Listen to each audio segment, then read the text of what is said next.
미국 신용평가사 피치가 미국 장기 신용등급을 하향, 강등한 데 따라 3일 아시아 증시가 대체로 하락세를 보였습니다.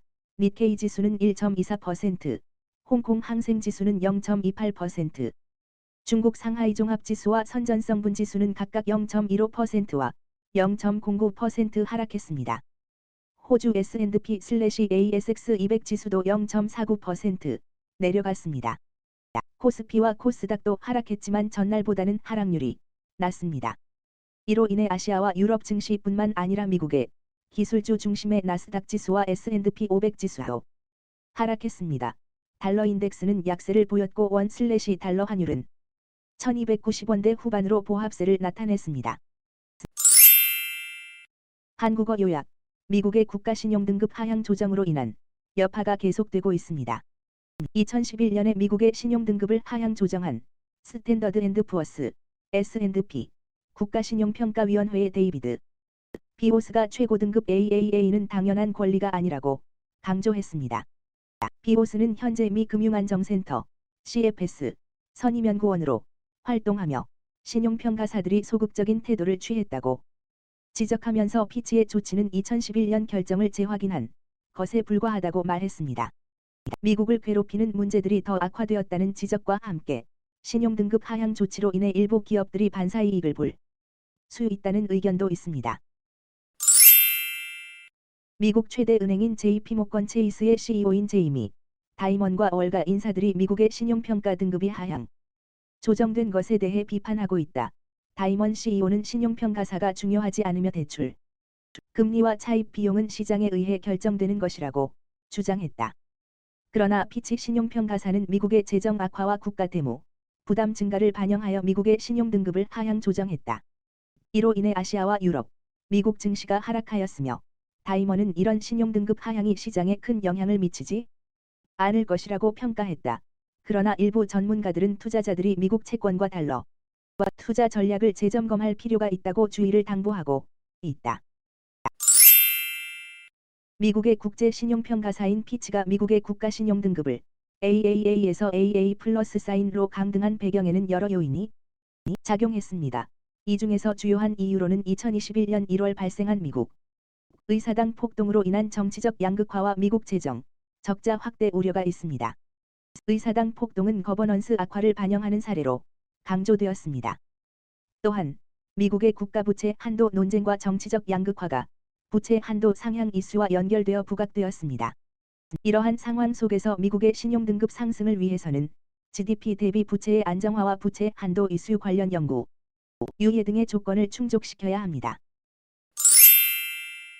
미국의 신용평가기관 피치가 미국의 신용등급을 강등하면서 조 바이든 대통령의 경제정책인 바이드노믹스가 영향을 받을 것으로 예상됩니다. 이로 인해 바이든 대통령의 경제정책 홍보에 차질이 생길 수 있으며 주류 경제학자들은 등급 강등에 대해 의문을 제기하고 있습니다. 또한 미국의 여야 의원들 사이에서 깜짝 강등 사태를 놓고 비난과 논쟁이 벌어지고 있습니다. 미국 재무장관인 제닛 옐런은 피치의 강등 결정을 비판하며 미국 경제의 강점과 안정성을 강조했습니다. 일본 농림수산성은 후쿠시마 원자력발전소 사고 이후 유럽연합과 노르웨이, 아이슬란드가 일본산 식품 수입 규제를 철폐했다고 발표했습니다. 일본 총리 기시다 후미오의 유럽 방문으로 이루어진 결정이며 스위스와 리히텐슈타인도 이어서 일본산 식품 수입 규제를 철폐할 예정입니다.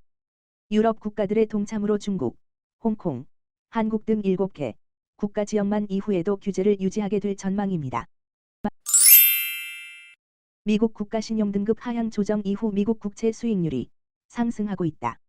미 행정부는 채권 발행 확대 계획을 밝히면서 장기채 발행 규모가 증가하고 있으며 민간 기업 고용도 강세를 보이고 있다.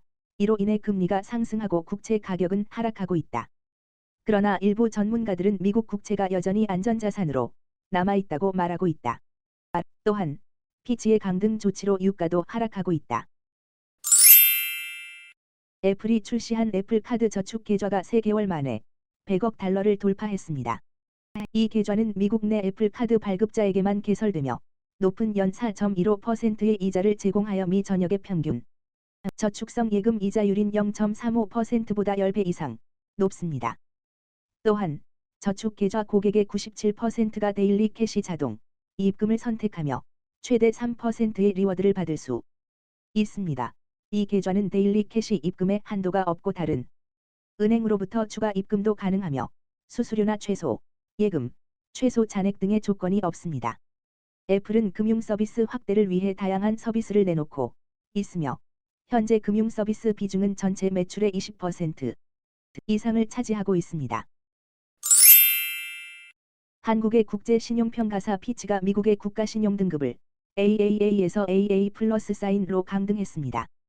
이로 인해 뉴욕 증시는 하락했지만 전문가들은 이번 강등이 2011년과는 다른 상황에서 발생했기 때문에 영향은 비교적 제한적이라고 평가하고 있습니다. 2011년과 달리 현재 경제는 다르며 미국 국채를 대체할 만한 안전한 자산이 없기 때문에 금융시장 반응이 상대적으로 차분하게 나타난 것으로 보입니다.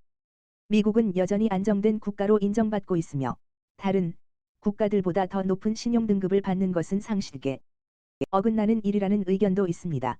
따라서 이번 피치의 결정이 미국 경제와 시장에 큰 영향을 미치지 않을 가능성이 높다고 합니다.